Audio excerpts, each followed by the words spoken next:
Тили-тили-бом, закрой глаза скорее. Кто-то ходит за окном и стучится в двери. Тили-тили-бом, кричит ночная птица. Он уже пробрался в дом, к тем, кому не спится.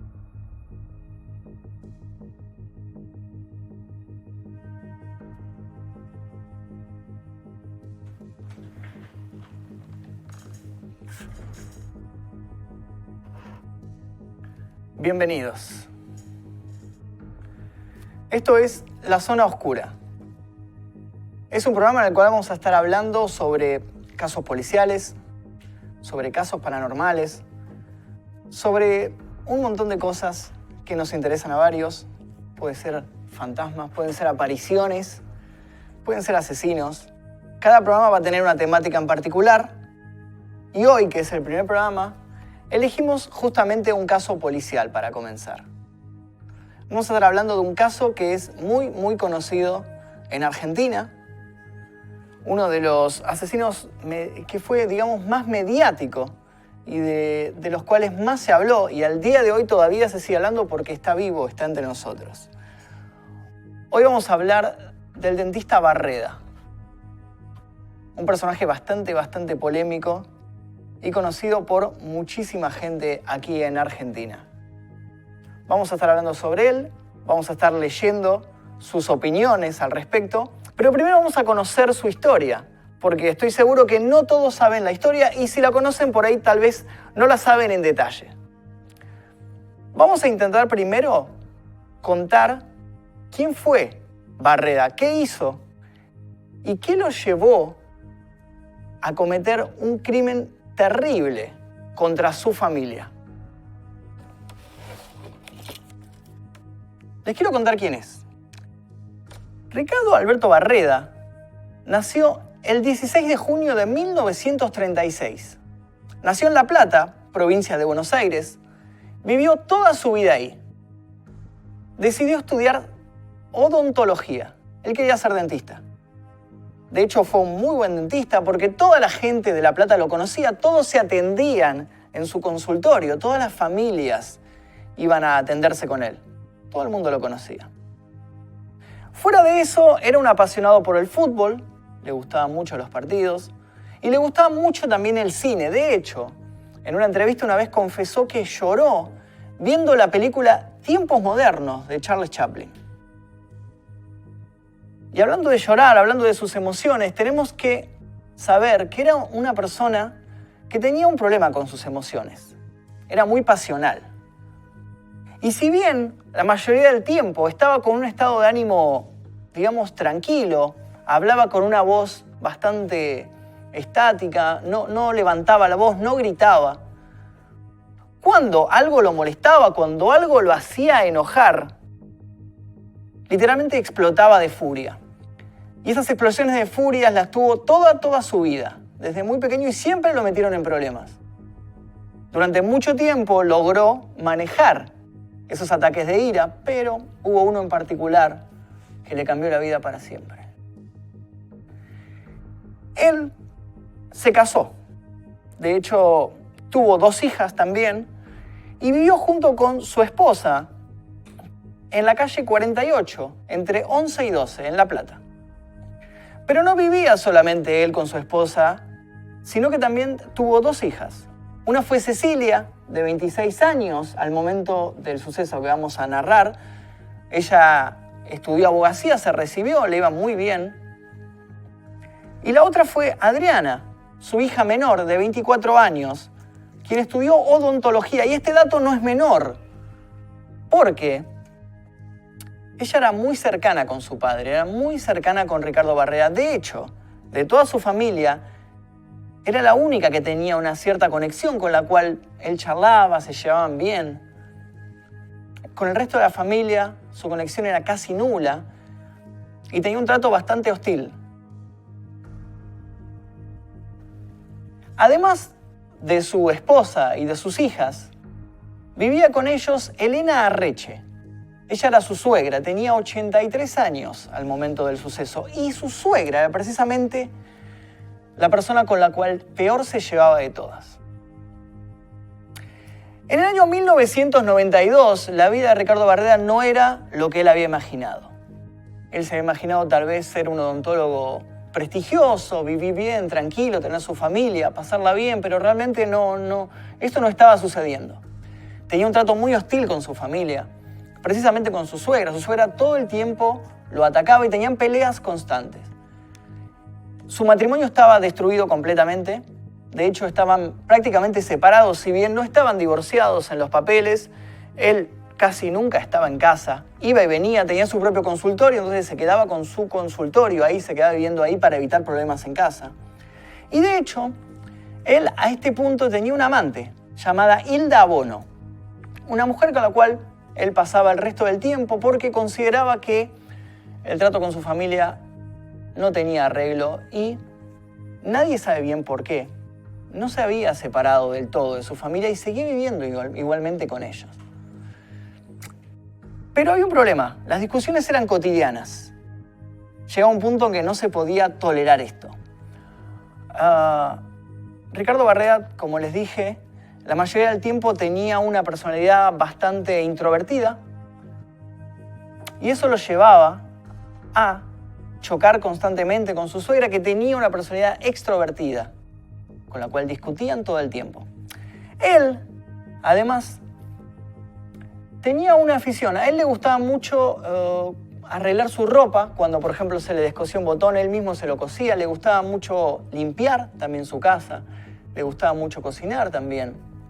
Y su suegra, que buscaba todo el tiempo ir al choque, le había puesto un sobrenombre. Le decía Conchita. Era un sobrenombre bastante machista, primero que nada. Y es el sobrenombre por el cual lo van a conocer a él por el resto de su vida. Todo el mundo cuando van a nombrar a Barreda van a decir Conchita.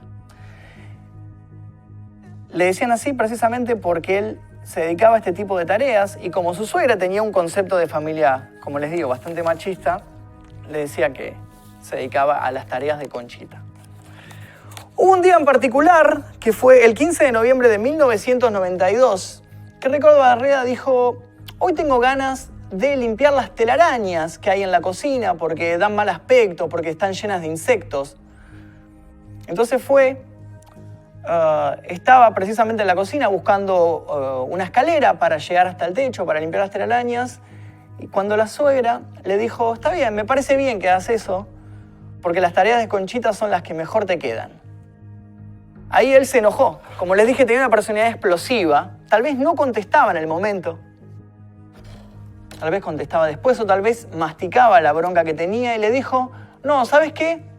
El Conchita no va a limpiar las telarañas. El Conchita va a atar la parra que está en el jardín. Y se fue al jardín. Pero para atar la parra necesitaba algunos elementos, entre ellos un casco. Él se había comprado un casco de los que usan los obreros de la construcción porque unos amigos de él hace poco habían tenido un accidente, trepándose a una escalera, habían caído y se habían lastimado la cabeza. Entonces él dijo: no me va a pasar lo mismo a mí, y se compró ese casco. Fue a buscar el casco al garage, el lugar en donde guardaban todos los elementos en desuso de la casa, y ahí fue donde vio al lado de la escalera una escopeta que él tenía en desuso, no la utilizaba nunca. Vio la escopeta, vio los cartuchos. Él en ese momento estaba dominado por la furia. Entonces, ¿qué hizo? Se dejó llevar por este ataque de ira. Cargó la escopeta, metió los cartuchos dentro y volvió a la casa. Se dirigió a la cocina y en la cocina estaba su mujer y estaba también su hija Adriana. Él, sin mediar palabra y lleno de furia por el insulto recibido, alzó la escopeta y le disparó a su mujer Gladys. Ella recibió el impacto en el cuerpo y cayó al suelo. Ahí fue cuando su hija se asustó de lo que estaba sucediendo y gritó: mamá, ¿qué le pasa? Está loco. En ese momento él se dio vuelta y le disparó a su hija. La escopeta tenía solamente 2 cartuchos. La abrió, sacó los cartuchos usados, le puso 2 cartuchos nuevos y le dio un tiro más a cada una. Las remató mientras estaban en el suelo. En ese momento se dirigió a otra parte de la casa. Por las escaleras bajaba precisamente su suegra, de 83 años. Ella estaba intentando irse de la casa. Escuchó los disparos, escuchó los gritos. Fue a pedir auxilio a los vecinos para que la ayudaran, para que alguien explicara lo que estaba pasando. En ese momento él le disparó a su suegra.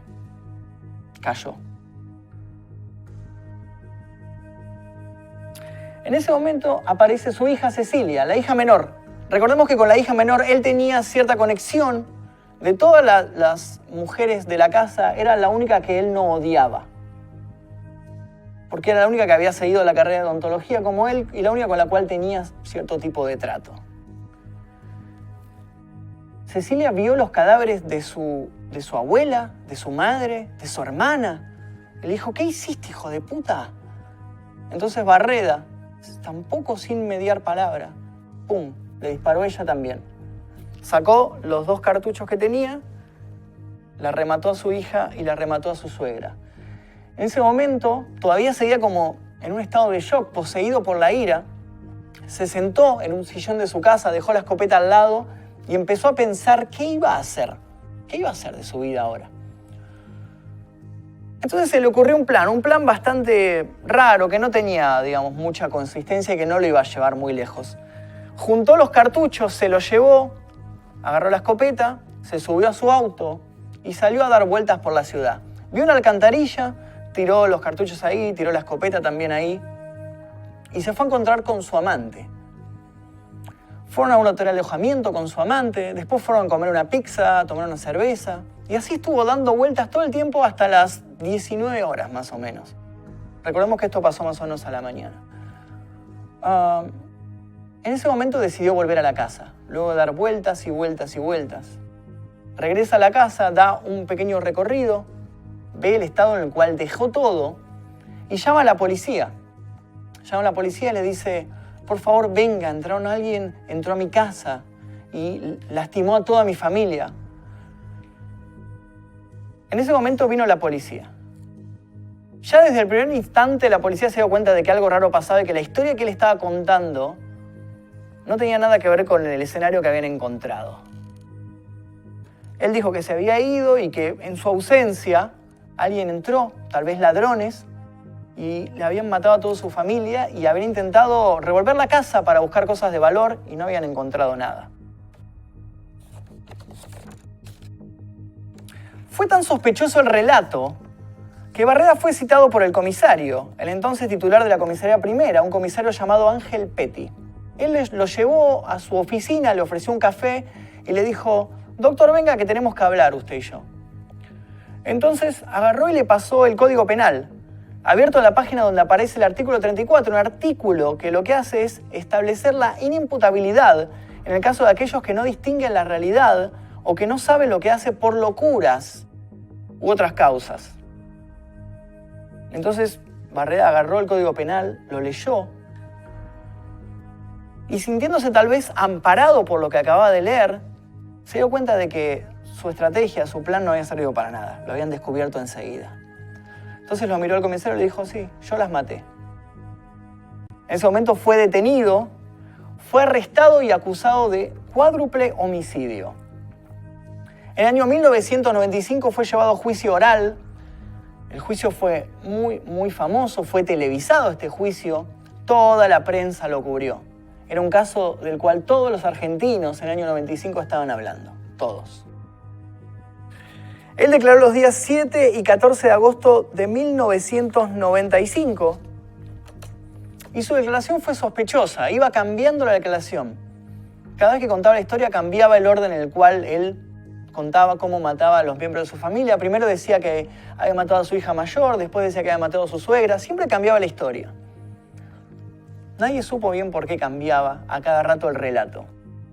Él obviamente estaba intentando que en el juicio se lo declarara inimputable porque quería que pensaran que él no estaba en sus cabales cuando realizó esto, cuando mató a toda su familia.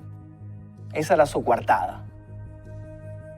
Y además de eso, en el juicio él declaró, mis hijas fueron cambiando. En casa había una especie de matriarcado.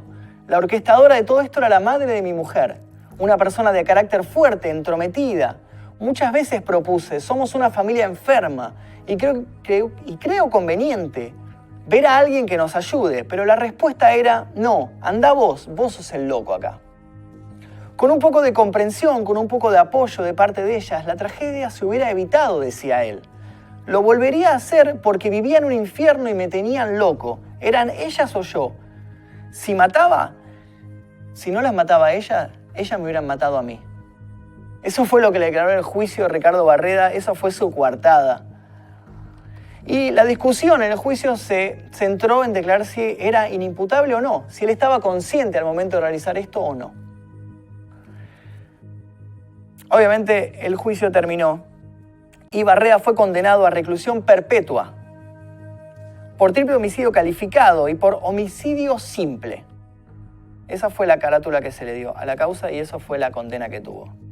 El fallo fue dividido. Se determinó por una mayoría que comprendió la criminalidad de los actos. Barreda pasó varios años en la unidad 9 del Penal de La Plata, donde incluso llegó a rendir algunas materias de la carrera de Derecho. Su estadía en el penal fue rara. Algunos de los reclusos lo tenían como una especie de héroe y otros lo trataban todo el tiempo mal y le decían, hey, Conchita, ¿cómo está tu familia? Estaba totalmente dividido e incluso también la opinión pública estaba dividida. Es un caso muy polémico, muy polémico. Dentro de la cárcel comenzó una relación amorosa. A principios del año 2008, las autoridades le concedieron el beneficio del arresto domiciliario por buena conducta en parte y también por la edad que él tenía. Él ya era mayor de 70 años en ese momento. Entonces salió. Su nueva mujer lo amparó en su casa. Se mudaron acá, donde estamos ahora, en el barrio de Belgrano. Vivían ahí. Pero ¿qué pasó? Los vecinos obviamente empezaron a quejarse. No querían convivir con un asesino en el edificio. Entonces tuvieron que buscar un nuevo lugar para vivir. El problema fue que Barreda nunca respetó el arresto domiciliario. Él nunca se quedó en el departamento. Salía a cada rato, salía a la farmacia a comprar cosas, salía al supermercado. No quería quedarse encerrado. Y al ser una persona tan mediática, lo veía todo el mundo. Le sacaban fotos y se empezó a correr la bola. Empezaron a levantar notas en los noticieros de que Barreda estaba caminando sano y salvo por todos lados. Y nadie lo paraba, nadie le decía nada. Y decían, ¿cómo? ¿No? Este tipo no está cumpliendo un arresto domiciliario, tiene que estar preso, no puede estar caminando entre nosotros. Entonces fue cuando Ricardo Barreda vuelve a la prisión. Vuelve a la prisión por un tiempo, porque para ese momento era mayor de 77 años. Entonces, nuevamente, por buena conducta, le vuelven a dar el arresto domiciliario.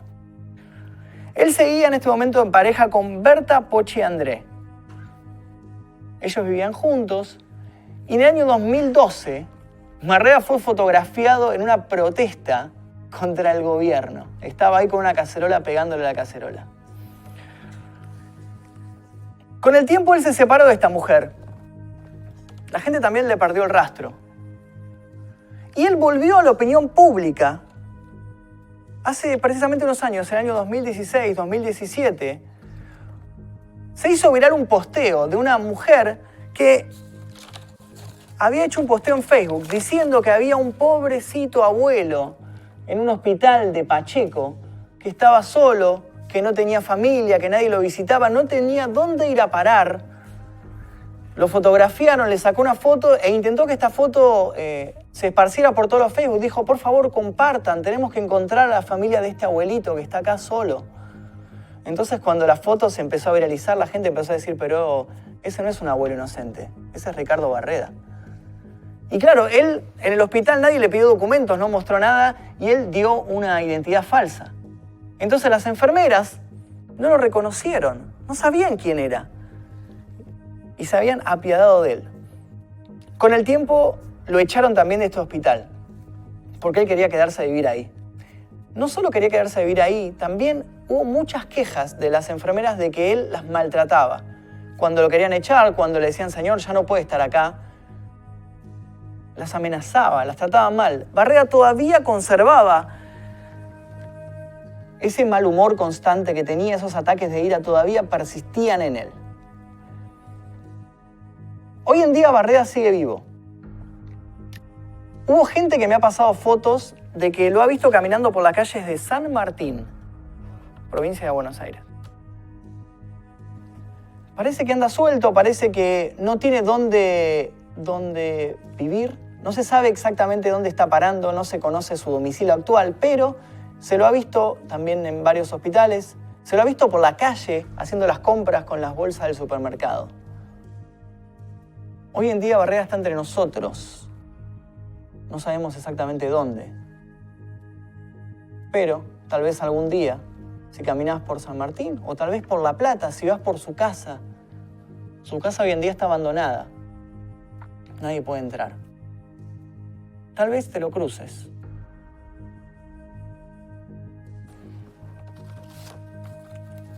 Interesante, ¿no?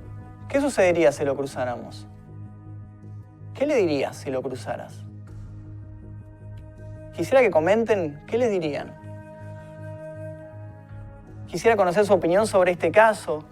Y si alguno tiene un dato, porque yo recuerdo que una vez, hasta hace relativamente poco, una chica una vez me escribió a mi Instagram una enfermera y me dijo que estaba en un hospital de San Martín, me dijo incluso el lugar en donde estaba, la sala donde estaba, y me dijo que incluso tenía visitas libres, por lo cual si quería podía ir a visitarlo con mi cámara y le hacíamos una entrevista. Yo realmente me negué porque no es un personaje con el cual me quiero cruzar. No es un personaje de mi simpatía, pero si alguno lo cruzó quisiera que me cuente, y si alguno incluso tiene una foto o algo, puede compartirla con nosotros. Hasta ahí la historia de Ricardo Barreda. Polémico personaje. Quiero leer un poco a ver sus opiniones, quiero ver... Yo le pido que me saque una muela, dicen.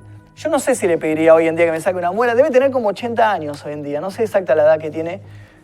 Pero no sé si sigue recordando cómo es el oficio del dentista. ¿Qué es un rancio de miércoles? Te saca la vida, dice. Claro, sí, es más probable que te saque la vida que te saque una muela. De un escopetazo te hace el comedor completo.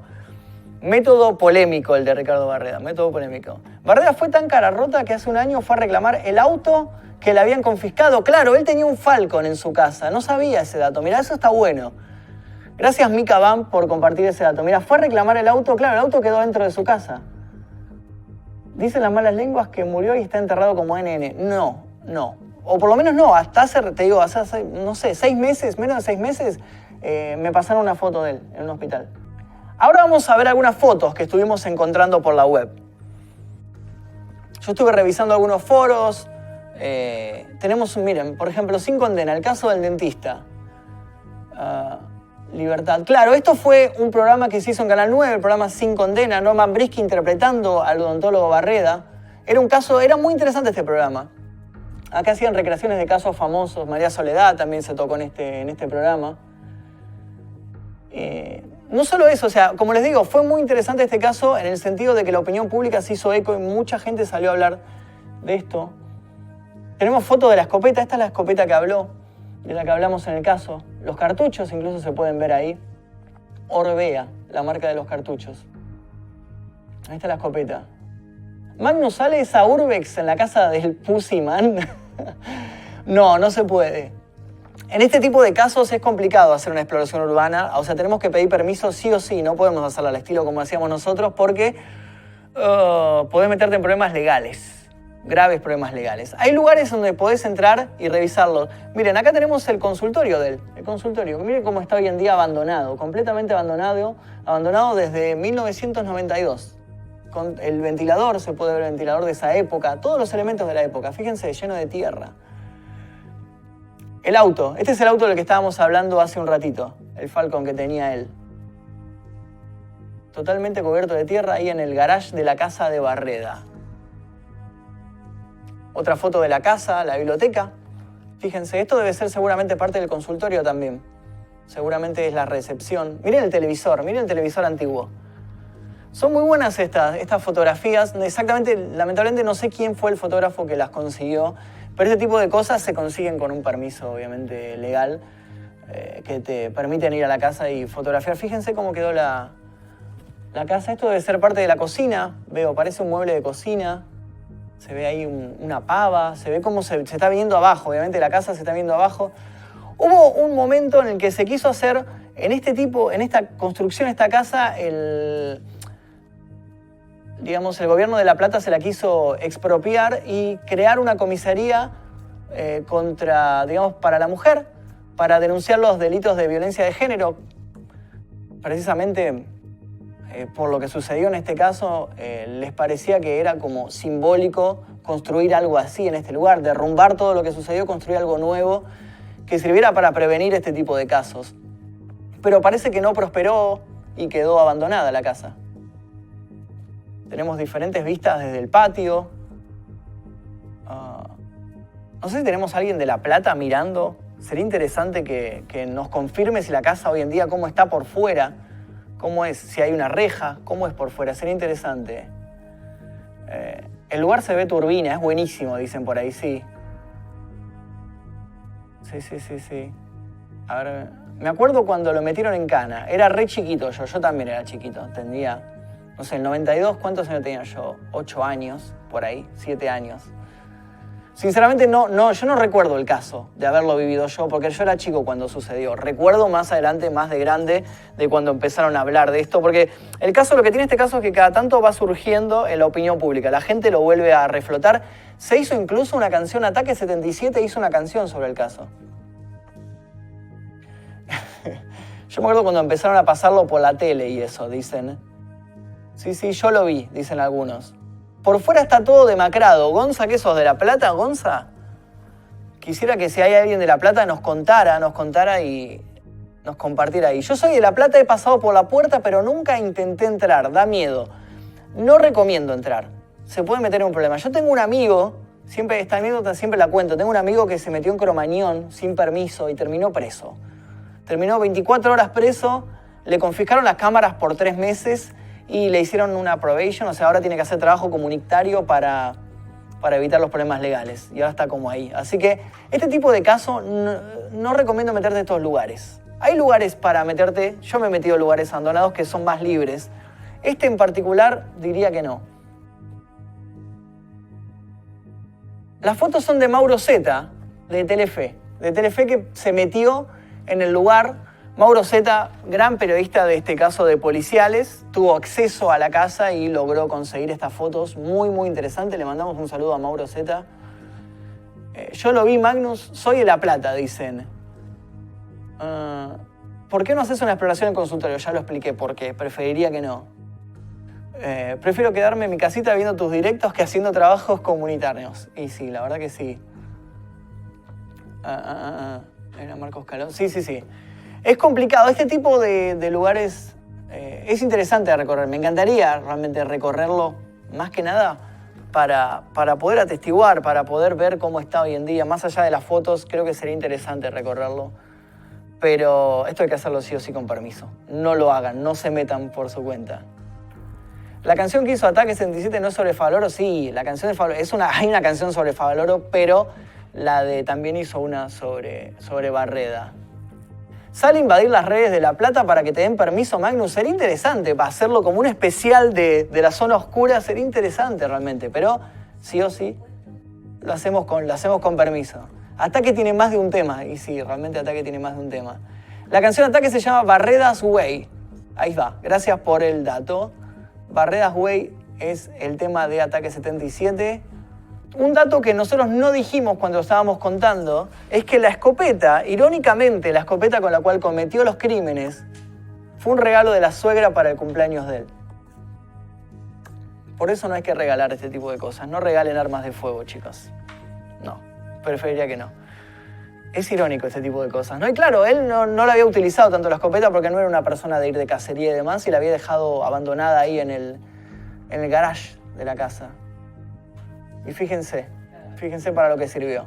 Me gustaría que me dijeran qué otro tipo de casos les gustaría que tratáramos en el programa. ¿Qué otros casos conocen? Bueno, vamos a estar cerrando este programa el día de hoy.